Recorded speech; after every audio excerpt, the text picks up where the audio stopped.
Claudia Hammond, Mind Over Money, The Psychology of Money and How to Use It.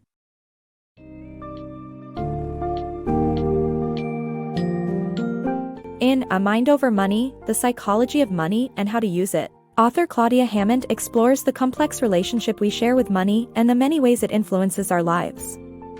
From the emotions stirred up by currency and our early experiences with money, she delves into the sometimes irrational mindset we develop around saving, spending, and valuing it. Along the way, Hammond sheds light on the motivational factors behind our financial choices and the potential consequences of these decisions, as well as practical strategies for improved money management.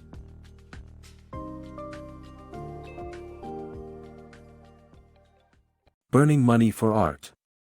The British art duo, the K Foundation, burned £1 million as a conceptual art piece in 1994. They faced backlash for destroying something that could have been used for good. The incident highlights the inherent contradiction of money being valueless yet imbued with meaning by society. Money affects our lives to an extent that many yearn for a currency-free utopia. In the next few summary parts, we will explore our relationship with money and how it shapes our life decisions. The importance of teaching financial literacy early. Children absorb messages about money and its importance at a young age by observing adults. Studies have shown that even at the age of 6, they hold sophisticated insights about the need to generate money. Children as young as 5 already have fixed ideas about how money affects social status. To provide them with a good basis for dealing with money, we need to be more open and honest with them about household finances while they are still young. Psychologist Neil Godfrey suggests taxing their pocket money to help them grasp how money works in the real world. However, the best way to give our children financial competence is to get our own affairs in order and model healthy financial behaviors. The enduring allure of banknotes and coins. From childhood to adulthood, people remain drawn to banknotes and coins. These monetary objects carry symbolic importance, which is why currency changes can evoke strong emotions. The introduction of the euro, for example, fueled nostalgia and practical problems like difficulty in estimating expenses. As we move towards credit and virtual systems, it raises questions about how we should perceive money. Nevertheless, our fascination with paper notes and coins endures, and we attach value to them beyond their monetary worth. Saving money, are we our own worst enemies? The rise of irrationality in money management and its effects on savings.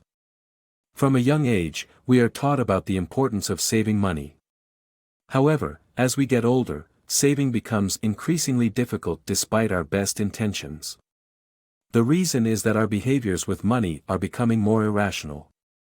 Credit cards have played a significant role in this shift, leading to a rise in personal debt.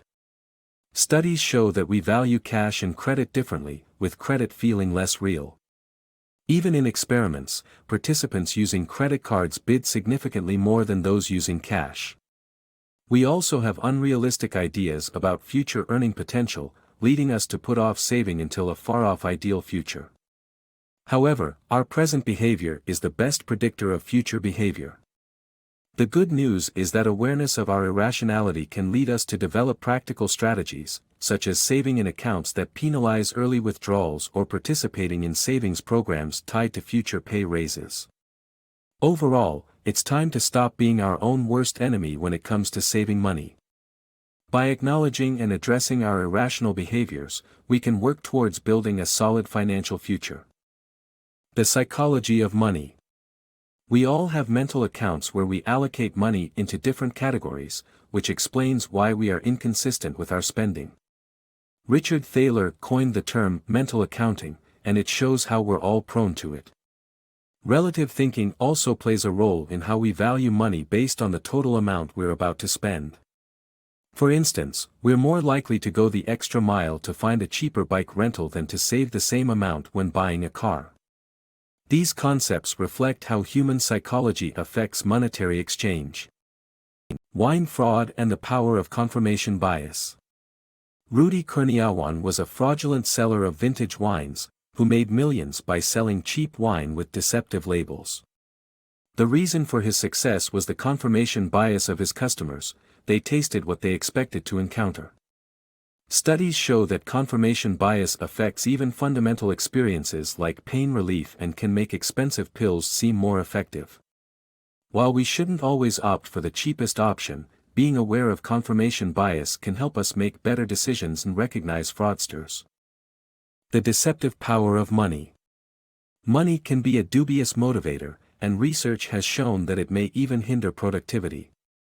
While payment by productivity can boost efficiency in manual work, more substantial salaries can result in a decrease in motivation and job satisfaction for skilled professionals. Intrinsic motivation is a potent force, and external incentivization in the form of monetary rewards may dampen or erase it. Surprising bonuses can positively influence motivation, but when they become routine, they cease being effective. Overall, this highlights the complex and surprising relationship between money and motivation, and the importance of intrinsic motivation in achieving success at work. The power of money in solving social problems. Money can be a potent motivator to solve some social problems, but it is not a one-size-fits-all solution. While it can improve student performance, experiments show that the amount and method of reward matter. A $300 cash bonus in Colombia, for instance, helped raise graduation levels from 22% to 72%. However, small and regular monetary incentives, as low as $2, have also proven effective in encouraging cigarette and cocaine users to stay clean. Conversely, cash incentives to stimulate blood donations have been complicated, as monetizing blood donation can undermine people's self-image of altruism. The key takeaway is that while money can be a useful tool in addressing social problems, policymakers must consider the context and the impact on people's intrinsic motivations. The Hedonic Adaptation. The book recounts the story of William Bud Post III, who won $16 million via lottery, and describes how it turned to be a curse. Studies reveal that sudden wealth does not assure a joyous life. Hedonic adaptation is a process through which individuals get used to affluence quickly. However, realizing and savoring the importance of material and experience is more relevant for happiness. Money is vital to some extent, but only until one's basic needs are met. Social stigmas surrounding poverty also limit the possibilities of impoverished people. Direct infusion of cash improves the quality of life of impoverished people significantly.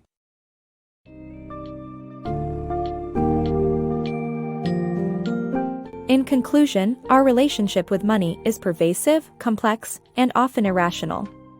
Mind over Money imparts valuable insights into the deep psychological connections we form with currency, how our experiences and upbringing can shape our financial behaviors, and the cognitive biases that impact our decision-making.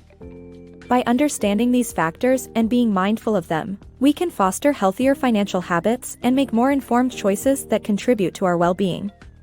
Ultimately, developing a conscientious approach to money management is crucial for building a meaningful, satisfying life.